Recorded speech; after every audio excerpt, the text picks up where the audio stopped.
अब न्याय मांगने से मिलने वाला नहीं है, क्योंकि न्याय देने वालों की कुर्सी पर जब तक सामंतों का, जब तक मान लीजिए कि अर्ध सामंतों का, जब तक व्यवसायियों का मान लीजिए कि वर्चस्व रहेगा, तब तक SC ST OBC को न्याय नहीं मिलेगा। इसके लिए ज़रूरी है कि आप वहाँ पर सत्ता प्राप्त करिए और सत्ता परिवर्तन के साथ साथ समझिए कि सामाजिक परिवर्तन की लड़ाई को अब तेज करना पड़ेगा और उस लड़ाई को हम लोग अब आगे बढ़ाएंगे। सबसे बड़ी बात है कि स्वर्ण की बेटी के साथ अत्याचार बलात्कार करने का किसी को हिम्मत नहीं है।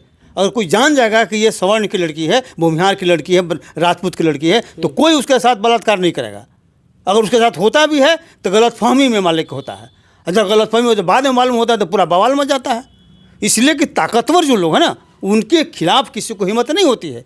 आज चूँकि समाज के कमज़ोर वर्ग के लोग जो हैं, ये मान लें कि प्रताड़ित मान लें कि लोग हैं, पीड़ित लोग हैं, ये काफ़ी कमज़ोर हैं, उन्हीं के साथ होता है कि जानता है कि पीड़ित को कुछ करेंगे तो हमको कुछ होना नहीं है।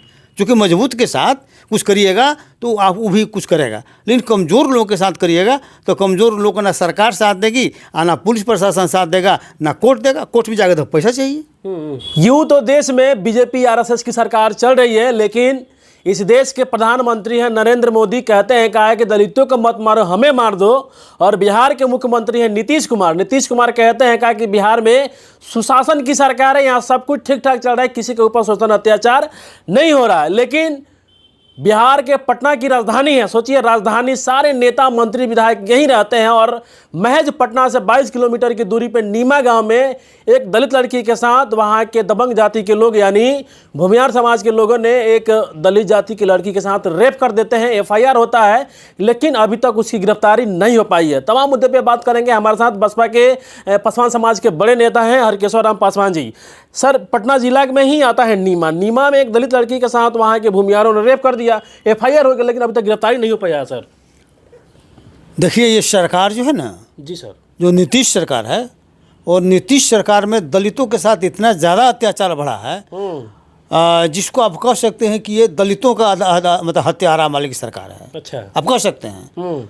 कहता है कि सुशासन का नाम लेता है, लेकिन बताइए ना, सुशासन का मतलब ये होता है कि कहीं कांड नहीं हो। ठीक है, सरकार का इतना भय हो, कानून का इतना भय हो कि लोग कोई भी गंदा हरकत करने से, कोई भी अत्याचार करने से, हत्या करने से अपने आप को भयभीत हो। लेकिन इस सरकार में कोई भी भयभीत नहीं है। क्यों? क्योंकि कानून अपना काम नहीं कर रहा है। कानून और प्रशासन, पुलिस प्रशासन अपना काम नहीं कर रहा। अगर अपना काम करते रहता पुलिस प्रशासन और सरकार, तो इस तरह से हरकत नहीं होता। अब एक ही नहीं, अब लगातार बताते हैं कि इससे मुजफ्फरपुर वाला घटना को ले लीजिए, सिवान वाला हो गया, सिवान वाला मान लीजिए घटना हो गया, मधुबनी में मान लीजिए कि रेप का मान लीजिए कि मामला हुआ, मसौढ़ी में ही एक लड़की को जबरदस्त मान लीजिए नहीं तैयार हुई उसके साथ प्यार करने के लिए, तो उसको गोली मार दिया। अभी अब देख रहे हैं कि अब ये निमा गाँव में मान लीजिए कि हो गया ही। निमा गाँव में अंशु नाम की लड़की है, 13 साल की लड़की है, नाबालिग लड़की है, वो शेड्यूल कास्ट की है, और भूमिहार का लड़का जो है उसके साथ पकड़ कर ले गया, ज़बरदस्ती रेप किया। और रेप किया, उसका माँ बाप भी मानने के लिए तैयार नहीं है। माँ बाप भी कैसा मान लीजिए कि है, सरकार तो है ही, माँ बाप भी कैसा है कि बेटा अगर गलत करता है तो उसको रोकने का काम नहीं करता है, उसको और प्रोटेक्शन मान के दे रहा है, बढ़ावा दे रहा है। तो इस तरह से समझिए कि अत्याचार बढ़ता जा रहा है, खासकर दलितों के साथ, अति पिछड़ों के साथ। बहुत सा मामला तो सामने आता नहीं है। वो तो कम से कम महिला हिम्मत किया, आज थाना गई और लोगों के पास गई कि मेरे लड़की के साथ बलात्कार हुआ है। कमला देवी बहुत हिम्मत का काम और उस औरत ने मान ली किया। अन्यथा बहुत लोग तो अत्याचार सह के चुपचाप रहता है, समझौता मान ली कर लेता है। तो ये बहुत बड़ी मान ली की बात है कि कमला देवी ने उसका प्रतिकार किया और लड़ने के लिए तैयार हुई और FIR तक मान ली दर्ज हुआ। लेकिन सर, जो अंशु कुमारी जो जिसके साथ मतलब कुकर्म हुआ है, जो भूमिहार जाति के लोगों ने दुष्कर्म किया है, लेकिन उनकी माँ बता रही थी कि ये गाँव में पहली घटना नहीं है, ये तो हम सामने थाना में गए तो सारे लोग जान गए, लेकिन इससे पहले तमाम घटनाएं होती रहती है, कोई बोलने के लिए तैयार नहीं होता है वहाँ पे। वही तो मैं कह रहा हूँ, दबंगों का लगातार अत्याचार हो रहा। इसीलिए तो मैंने कहा कि कमला देवी ने हिम्मत करके इस बात को उजागर किया। अन्यथा कितने बहुत बेटी मान लीजिए की है जो दलितों के है, कमजोर वर्ग पिछड़ों का, उसका रोजाना मान लीजिए किस तरह का हरकत नीतीश सरकार में मालिक हो रहा है, और नीतीश सरकार कहने के लिए सुशासन मालिक हो रहा है। क्या लगता है सर, वो जो लड़की है, जो परिवार वाले के लोग, उनको न्याय मिलेगा लगता है? एकदम। देखिए, न्याय तो उस जब खड़ा हो गई, वो औरत जो लड़ने के लिए खड़ी हो गई, तो न्याय तो मिलना है, न्याय मिलेगा। और इसके लिए पार्टी ने भी कार्यक्रम तय किया है। 21 तारीख को मान लीजिए वहाँ पर उसका आक्रोश मार्च मान लीजिए कि निकाला जाएगा। बहुजन समाज पार्टी ने धरना प्रदर्शन मान लीजिए करेगी। तो कहने का मतलब ये है कि समाज लड़ने के लिए तैयार हो रहा है।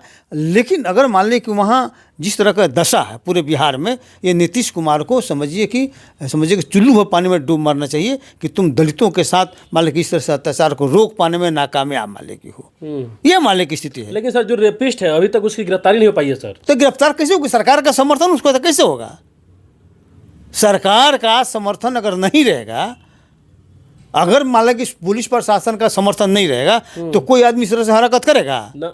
अगर हरकत कर रहा है इसका मतलब है कि पुलिस प्रशासन का और सरकार का उसको मान लीजिए कि उसका बदहस्त प्राप्त है।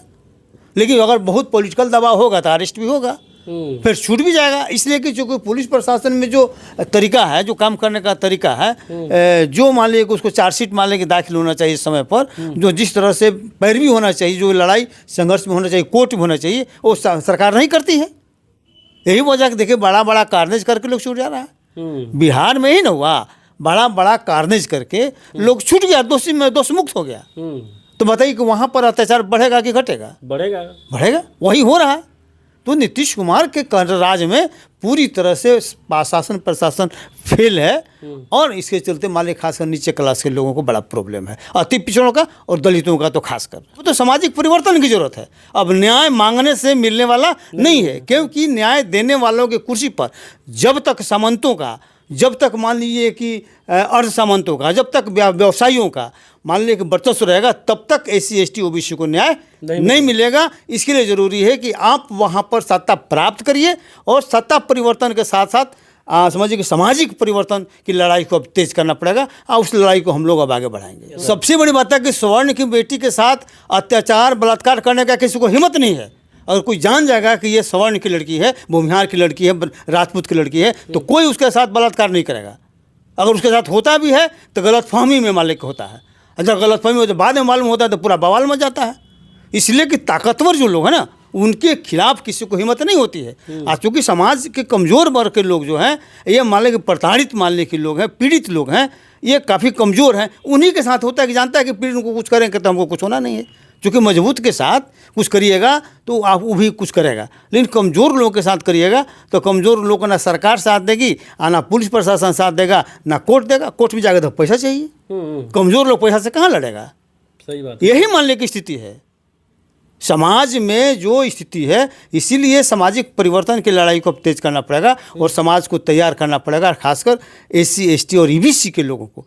बहुत OBC के लोगों को तो बहुत हद तक उनको थोड़ा ताकत बढ़ी है सत्ता में रहने का ना, तो उनको तो कुछ प्रोटेक्शन मिल जा रहा है, लेकिन EBC और SC ST को प्रोटेक्शन नहीं मिल पाता है। इन लोगों को सामाजिक परिवर्तन की लड़ाई को तेज करना पड़ेगा। लेकिन सर जब चुनाव आता है, वो चाहे लोकसभा हो चाहे विधानसभा हो, तमाम जो नेता लोग, चाहे RJD हो गई, BJP हो गई, JDU हो गई, जो तमाम जो माले के जो लोग हैं, ये छाती पीटते हैं, कहते हैं कहा कि ये मेरा वोट है, हम इनका हितैषी हैं, इनके लिए हम हमेशा काम करते हैं। लेकिन जब इनके बहन बेटी पर जब अत्याचार होता है, शोषण होता है, अत्याचार होता है, ये तमाम पार्टियां बोलती क्यों नहीं है सर?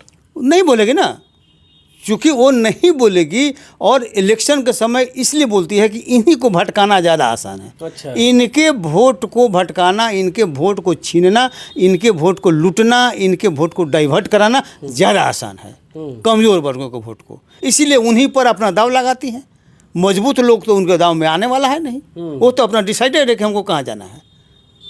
जो डिसाइडेड है उस पर ये लोग दाव नहीं लगाते हैं। जो अनडिसाइडेड है, जो कमज़ोर लोग हैं, जो काफ़ी आर्थिक दृष्टि से मान लें कि विपन्न लोग हैं, उन पर ही लोग दाव लगाता है। आज झूठ सच बोल के वोट ले लेता है और बाद में अत्याचार सहना है तो सहते रहिए, उसको कोई मतलब नहीं रहता है, कोई मतलब नहीं रहता है। यही तो स्थिति है। इसलिए पार्टियां भी शुभचिंतक नहीं है, कोई पार्टी शुभचिंतक नहीं है।